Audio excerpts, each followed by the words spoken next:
हाँ तो चलिए जी, वृद्धिरादेश पर जो है प्रारंभ करते हैं। उससे पहले मंत्र बोले।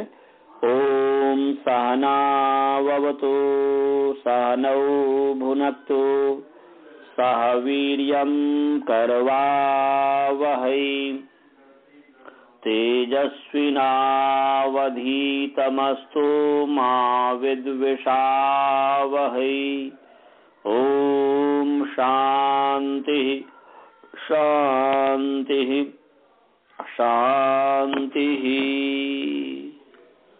श्रवण जी, आप लोगों को सुनाई दे रहा है? हाँ चलिए जी। तो वृद्धिरादेश अभी शुरू कर रहे हैं। आप लोग का क्वेश्चन फिर मैं देख लूंगा, क्योंकि अभी जो है कुछ विद्यार्थी यहाँ पर परीक्षा नहीं दिया है, तो उस पर डिस्कस करेंगे तो ये लोग भी जान जाएंगे, इसलिए अभी डिस्कस नहीं करूंगा इसके ऊपर, मैं बाद में देख लूंगा। अब आगे पाठ चलते हैं वृद्धिरादेश। सभी लोग वृद्धिरादेश सूत्र लिख लीजिए। वृद्धिरादेश कॉपी पे लिखिए, कॉपी सबके पास होना चाहिए। राजभल्ला जी, अनंत जी, प्रतीक जी, एक व्याकरण की मोटी सी कॉपी आप लोग बना लेंगे। हमारे गुरुकुल में भी हमने आदेश दिया हुआ बनाने के लिए। एक मोटी सी कॉपी जो है, कम से कम 3 कॉपी मोटी मोटी होनी चाहिए, लंबी सी और मोटी। हमें लग रहा है कि 3 कॉपी में शायद प्रथमावृत्ति पूरा हो जाए, 3-4 कॉपी में। हम भी जब पढ़ते थे तो हमने भी मोटी सी कॉपी जो नोटबुक बनाया हुआ था, तो बना लीजिएगा। अभी वृद्धिरादेश सूत्र लिखिए। आप सभी ने लिख दिया कॉपी पे? वृद्धिरादेश। आनंद जी, आप लोग लिख लिए? जी आचार्य जी। हाँ, वृद्धिरादेश। सबसे पहले व्याकरण पढ़ने के लिए जो आवश्यकता है, जो जितने भी आवश्यकता है, उसमें सबसे पहला क्या है? पदच्छेद। क्या है जी? पदच्छेद। पदच्छेद माने पदच्छेद, विभक्ति, समास, अनुवृत्ति, अर्थ, उदाहरण, सिद्धि। 7 है और सूत्र याद होना चाहिए, तो 8 हो गया। तो 7 में से वृद्धिरादेश तो सबको याद ही है। अब उसका पदच्छेद है, तो वृद्धि ही अलग, वृद्धिर आदेश, र को विसर्ग है, तो वृद्धि ही आदेश ये है। 2 पद है इसमें, वृद्धि ही आदेश। और कुछ विद्वान इसमें 3 पद मानते हैं, वृद्धि ही आत ऐच, 3 पद मानते हैं। केचित विद्वांसा 3 पदम मन्यन्ते अत्र। कुछ विद्वान जो है वृद्धिरादेश में 3 पद मानते हैं। कुछ विद्वान जो है 2 पद मानते हैं। दोनों ठीक है अपने स्थान पर। वृद्धि ही आदेश 2 पद जो मानते हैं विद्वान, वो हो गया वृद्धि ही पहला पद, आदेश दूसरा पद। और कुछ विद्वान जो है 3 पद मानते हैं, तो वृद्धि ही पहला पद, आत दूसरा पद, ऐच तीसरा पद। लिख लिए दोनों तरीके से, वृद्धि ही आत ऐच, ये 3 पद हो गया। हाँ, आत मूल है त, रामा, आत त हलंत, आत आत आत, वृद्धि ही आत ऐच, लिख लिया 3 पद में, वृद्धि ही आत ऐच। और जो 2 पद जो मानते हैं, तो हो गया वृद्धि ही आदैच, दोनों तरीके से। 3 पद मानते हैं तो उसमें तो कोई शंका की बात ही नहीं है, परंतु या उसमें समास है ही नहीं। 2 पद जो है वृद्धि ही और आदैच, तो आदैच में समास है। पदच्छेद पहले, फिर विभक्ति कह लें। 3 पद में भी या 2 पद में भी करना है विभक्ति। वृद्धि ही जो है इकारांत है, तो इकारांत स्त्रीलिंग वृद्धि शब्द प्रथमा विभक्ति एक वचन है, एक एक स्त्रीलिंग है। और आत है तकारांत पुंलिंग आत शब्द प्रथमा विभक्ति एक वचन। आत त्रिपद में आत, रामात वाला नहीं लेना है, पंचमी नहीं लेना है, रामात वाला नहीं लेना है। थोड़ा जो है कट गया, थोड़ा सा रुकेंगे। रामात वाला नहीं लेना है। आत जो है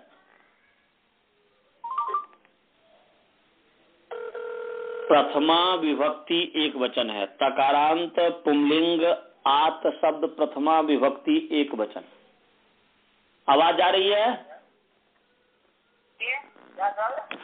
आवाज सुनाई दे रही है मेरी?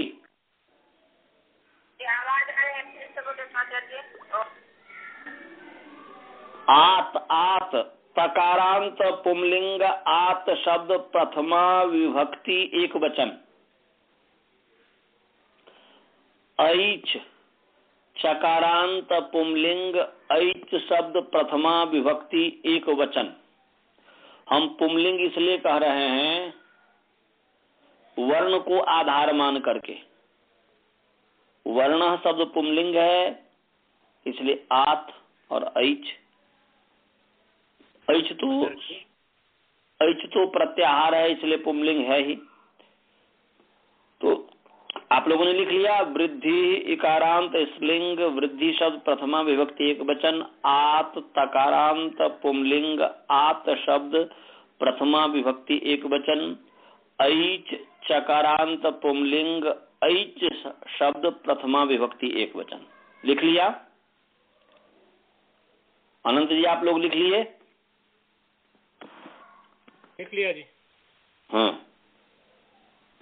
अब जो है पदछेद और द्विपद वाले में हो गया वृद्धि, वही वैसे ही इकारांत स्त्रीलिंग वृद्धि शब्द प्रथमा एक वचन। और आदैच चकारांत पुंलिंग आदैच शब्द प्रथमा विभक्ति एक वचन।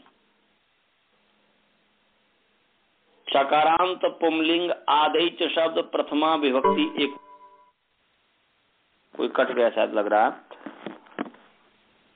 अनंत जी प्रतीक जी आप लोग हैं? जी मैं हूँ। और अनंत जी कट गए क्या? लग रहा कट गया। हाँ शायद हाँ।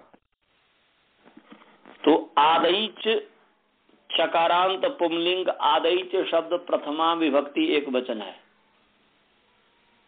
लिख लिया आप लोगों ने? हाँ जी। चकार अंत पुलिंग। हाँ, चकारांत पुंलिंग आदैच शब्द प्रथमा विभक्ति एक वचन।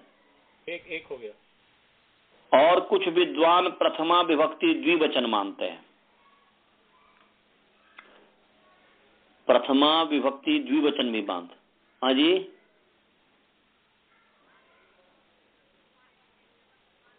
हाँ कुछ विद्वान क्यों मानते हैं आपको बताऊंगा। अनंत जी जुड़ गए? जी। हाँ, तो मैं बता रहा था कि द्विपद में वृद्धि प्रथमा विभक्ति एक वचन है। आदैच भी प्रथमा विभक्ति चकारांत पुंलिंग आदैच शब्द प्रथमा विभक्ति एक वचन है। परंतु आदैच में कुछ विद्वान जो है, कुछ विद्वान है भी ऐसा भी कर सकते हैं, एक ऐसा भी विधा है कि ये प्रथमा विभक्ति द्विवचन है। कौन सा है जी? प्रथमा विभक्ति द्विवचन। प्रथमा विभक्ति द्विवचन एक दो। हाँ एक दो। पहले लिखिए कैसे हो, आपको बताऊंगा। प्रथमा विभक्ति द्विवचन लिख लिया? प्रथमा विभक्ति द्विवचन क्यों है? एक वचन तो समझ में आया, पर तो प्रथमा विभक्ति द्विवचन क्यों है, इसके लिए क्या हेतु है? देखिए, सबसे पहले तो जैसे हम कहते हैं रामश्च कृष्णश्च इति राम कृष्णौ, कहते हैं कि नहीं कहते हैं? अनंत जी कहते हैं कि नहीं? दो जब राम और कृष्ण तो राम कृष्ण होगा ना जी। लोक व्यवहार में। तो ऐसे ही कहते हैं कि आदैच में आत और ऐच दो पद है, दो पद का समास है, इसलिए यहाँ पर द्विवचन होना चाहिए। हालांकि एक वचन तो है ही, इसलिए समाहार द्वंद्व समास होगा, परंतु इतरेतर योग द्वंद्व भी हो सकता है। क्यों हो सकता है? क्योंकि आत च ऐच च जब समास करेंगे तो आत च ऐच च इति आदैच, ये तो समाहार द्वंद्व समास हुआ, परंतु आत च ऐच च इति आदैचौ होना चाहिए द्विवचन तो, परंतु दिख तो नहीं रहा है। एक अष्टाध्याय में सूत्र है, निकालिए आप लोग। सुपाम सुलुक पूर्व सवर्णा छया डाड्या जाल है ना, ये सूत्र है, निकालो। कहाँ का सूत्र है? अब यहाँ पर अष्टाध्यायी काम देगा। अष्टाध्यायी यदि आपने याद किया है तो अभी मेरे पास न अष्टाध्यायी है न मेरे पास, बस मैं पर ऑफिस में बैठा हुआ हूँ, तो ये नहीं है। आप लोग निकालिए। सुपाम सुलुक पूर्व सवर्णा छया डाड्या या जाल, मिला? ये अष्टम अध्याय का शायद सूत्र है या सप्तम का होगा, देख लीजिए। सप्तम का भी लग रहा है, देख तो। सुपाम सुलुक पूर्व सवर्णा छया डाड्या जाल।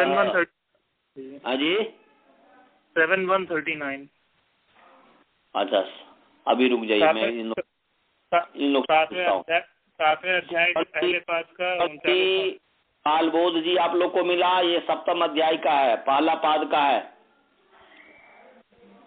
सप्तम अध्याय पहला पाद। अब इससे ये अनुभव करो कि अभी आपको याद नहीं है ठीक से, याद तो कर लिया आपने परंतु अभी पक्का नहीं है, इसलिए पक्का होना चाहिए। ये 7-1-39 है जी, 39 जी, हाँ 39, 7-1-39 है।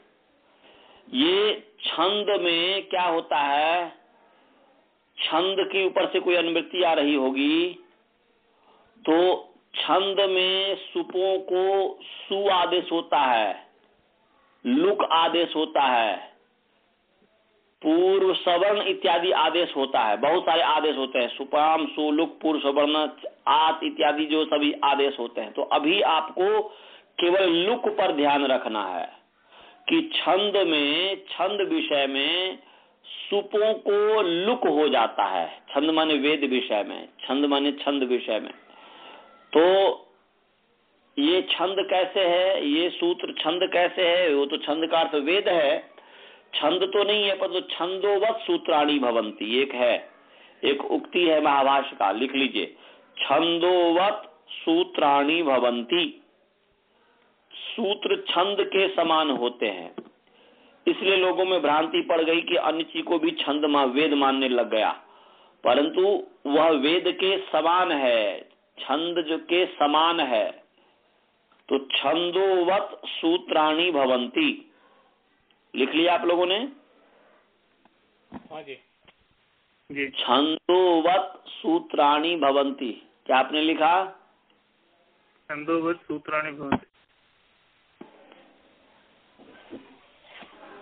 हाँ, छंदोवत सूत्राणी भवंती, छंद के समान सूत्र होते हैं, वेद के समान सूत्र होते हैं। माने वेद ज्ञान वाला है तो ज्ञान का भंडार है वेद, ये भी ज्ञान का भंडार, ये भी ज्ञान बतलाता है, वेद तक पहुंचाता है, इसीलिए ऐसा कह देते हैं कि छंद के समान है। तो छंदोवत है, छंद नहीं है, सो ध्यान रखना। ऐसे ही अहम ब्रह्मास्मि का मतलब यही हुआ, जैसे यहाँ पर छंदोवत सूत्राणी भवंती है, छंद नहीं है, ऐसे ही अहम ब्रह्मास्मि का मतलब है कि मैं ब्रह्मस्थ हूं, ब्रह्मवत हूं, ब्रह्म नहीं हूं, ये अर्थ लेंगे। एक तो मैं ब्रह्मस्थ हूं, ब्रह्म में स्थित हूं, एक तो ये अर्थ हुआ लक्षणा से, और दूसरा अर्थ हो कि ब्रह्मवत हूं। ब्रह्मवत हूं का मतलब ये हुआ कि जब व्यक्ति परमात्मा के गुणों को अपने जीवन में उतार लेता है, अर्थात आज मैं अभी आ रहा था रास्ते में, तो अपने बच्चे को याद करवाते हुए मैं आ रहा था कि यान्यस्माकम सुचरितानि तानि त्वयोपास्यानि नो इतरानि। तो उसी समय तुरंत मैसेज में क्लिक किया उसका अर्थ तो मैं पहले से जानता हूँ, उपासना का मतलब क्या होता है पहले से जानता हूँ, परंतु यहाँ पर स्पष्ट लिख रहे हैं माता पिता और आचार्य। माता पिता अपने बच्चे से बोलते हैं और आचार्य अपने विद्यार्थी से बोलता है। कब? जब वह उपनयन यज्ञोपवीत संस्कार कर रहा होता है, उस समय बोलते हैं यान्यस्माकम सुचरितानि, हे बेटा, हे विद्यार्थी गण, हमारे जो सुचरित हैं, तानि त्वयोपास्यानि, उसी को ही तू उपास के योग्य समझना, उसी की ही तुम उपासना करना। मतलब क्या हुआ? इसका मतलब ये हुआ कि माता पिता के जो अच्छे गुण हो उसका सेवन करना, उसको जीवन में अपनाना, अच्छे गुणों से युक्त हो जाना, ये उपासना है। तो ऐसे ही परमात्मा की उपासना का परमात्मा उपास्य है। परमात्मा के गुणों को अपने जीवन में धारण कर लेना। परमात्मा न्यायकारी है, हम स्वयं भी न्यायकारी बन जाएं, ये परमात्मा की उपासना हुई। व्यवहार में भी और जब ध्यान कर रहे हैं उस समय भी। परमात्मा दयालु है, हम भी दयालु हो जाएं, ये परमात्मा की उपासना हुई। परमात्मा कृपालु हैं, हम भी कृपालु हो जाएं, ये परमात्मा की उपासना हुई। परमात्मा ज्ञानी हैं, हम भी ज्ञानी हो जाएं, ये परमात्मा के ऊपर। कहने का अभिप्राय है कि परमात्मा के तो अनंत गुण हैं, उन अनंत गुण में से गायत्री मंत्र में जो 8 विभूति परमात्मा का है, भू भुवः स्वः तत् सवितुः वरेण्यम भर्गो देवस्य, ये 8 परमात्मा की विभूतियां हैं। यदि इन 8 परमात्मा की विभूतियों को ही अपने जीवन में धारण कर ले तो हम धन्य हो जाएंगे, हम कृतकृत्य हो जाएंगे। तो जो व्यक्ति परमात्मा की जो भी विभूतियां हैं, व्यक्त विभूतियां और अव्यक्त विभूतियां जो भी है, उनको जब हम अपने जीवन में परमात्मा के जो गुण हैं उनको जब अपने जीवन में अपना लेते हैं तो कहते हैं अहम ब्रह्मास्मि। तो जिस समय गीता में भगवान कृष्ण उपदेश दे रहे होते हैं अर्जुन को, वह जो अवस्था होती है उस समय वह सामान्य अवस्था में जैसे व्यक्ति बातचीत करता है वैसे में नहीं है। अभी जैसे मान लीजिए मैं आपको व्याकरण पढ़ा रहा हूं और व्याकरण पढ़ाते हुए जो मस्तिष्क है, जो मेरा मस्तिष्क होता है, अब जैसे मान लीजिए कि मैंने ये नहीं सोचा था कि मैं आपको वृद्धि राधेश पढ़ाते हुए मैं ये भी बता दूंगा कि ये द्विवचन भी है और ये एक वचन भी है, इसमें 3 पद भी है, ये मैं नहीं सोचा था। परंतु अब जिस आसन पर मैं बैठ करके आपको पढ़ा रहा हूं, इस समय जो मेरी बुद्धि हुई, उस बुद्धि के आधार पर फिर मैं जो पढ़ा रहा हूं, वो जो मेरी ऊपर स्थिति हुई। तो ऐसे ही जिस समय अर्जुन को भगवान कृष्ण उपदेश दे रहे थे, उस समय उनकी जो बुद्धि, वो जो परमात्मस्थ होकर के, ब्रह्मनिष्ठ होकर के जो उपदेश था, तो वह अहम अहम जहां पर भी होता है वह हमसे केवल कृष्ण अपने लिए वो नहीं कह रहे हैं, वो परमात्मा के लिए कह रहे हैं। इस चीज को समझना, सामान्य व्यक्ति इस चीज को नहीं समझ सकता, परंतु विद्वान यदि चाहे तो इस चीज को समझ सकता है। तो अस्तु, तो वैसे ही यहाँ पर अष्टाध्यायी छंद तो नहीं है, अष्टाध्यायी वेद तो नहीं है, परंतु वेदवत है। दर्शन वेद तो नहीं है, परंतु वेदवत हैं, वेद के समान हैं। उपनिषद इत्यादि वेद तो नहीं है, परंतु वेदवत हैं। परंतु लोगों ने वत को खा गया, वत को नहीं समझ पाया और उपनिषद को, ब्राह्मण ग्रंथ को, सूत्र ग्रंथ को, सबको वेद ही समझने लग गया। और लोगों में भ्रांति मच गई। सो इस चीज का आप ध्यान रखेंगे। अस्तु, अब अपने प्रसंग पे आते हैं। तो ये जो अष्टाध्यायी का सूत्र है, सुपाम सुलुक पूर्व सवर्णा छया डाड्या या जालह, इसमें से छंद में, वेद में सुप का लुक हो जाता है। तो ये वृद्धि राधित छंद के समान है, वेद के समान है। इसलिए आत च ऐच च इति आदैच, आदैच के आगे औ विभक्ति आया, सु औ विभक्ति आ गया और उसका जो है सुपाम सुलुक, इस सूत्र से जो है औ का लुक हो गया। तो वैसे लिपि में नहीं दिखता है, परंतु विद्वान के बुद्धि में दिखता है कि यहाँ पर ये औ का लुक हो गया है, जैसे मेरे बुद्धि में दिख रही है। और आप यदि इस चीज को समझ गए होंगे या जिस दिन अच्छी तरीके से समझ जाएंगे तो आपकी बुद्धि से भी दिखेगी ये तो द्विवचन है, ये तो एक वचन है ही नहीं। तो ऐसा, तो सुपाम सुलुक, सुपों को माने सु औजस जो 21 विभक्ति है उनका लुक हो जाता है वेद में। इसीलिए जैसे वेद का देख लीजिए, वेद का मंत्र में बता रहा हूं, ऋचो अक्षरे परमे व्योमन। अब देखिए, अक्षरे सप्तमी विभक्ति है, परमे सप्तमी विभक्ति है, व्योमन यहां पर सप्तमी दिख नहीं रही है, परंतु वही व्योमन शब्द से आगे गी विभक्ति आया और इसी सूत्र से सुपाम सुलुक से जो है लुक हो गया है। तो व्योमन का अर्थ है व्योमनी, माने परम जो व्योम है, आकाशवत जो व्यापक परमात्मा है, उसमें सभी ऋचाएं विद्यमान हैं। तो वहां पर व्योमन दिख रहा है प्रथमा, परंतु वास्तव में वो है वहां पर सप्तमी विभक्ति। ये कैसे पता चलेगा? व्याकरण से ही पता चलेगा कि ऋचो अक्षरे परमे व्योमन। तो परमे व्योमन ऋग्वेद का मंत्र है, व्योमन यहाँ पर विभक्ति का, सप्तमी विभक्ति का इसी सूत्र से, अभी जो मैं सूत्र बताया सुपाम सुलुक से, इससे जो है सु का लुक हो गया है। कहीं पर सु ही आदेश हो जाता है सप्तमी पर, तो सु आदेश होकर के दिखेगा कि आपको प्रथमा है, परंतु वास्तव में वो प्रथमा नहीं होता। ये तो वेद की अष्टाध्याय पढ़ने से आपको वेद का भी माने वैदिक जो नॉलेज भी होगा, लौकिक वैदिक भाषा का भी ज्ञान होगा और लौकिक भाषा का भी ज्ञान होगा। तो वेद में कहीं पर भी प्रथमा विभक्ति दिखे तो ये नहीं समझना कि वो प्रथमा विभक्ति है, वो सप्तमी भी हो सकती है, वो तृतीया भी हो सकती है, वो चतुर्थी भी हो सकती है। वह जो प्रसंग है, जो पूर्वापर प्रसंग है, उसके आधार पर ही वो देखा जाता है। और सामान्य व्यक्ति क्या समझेगा?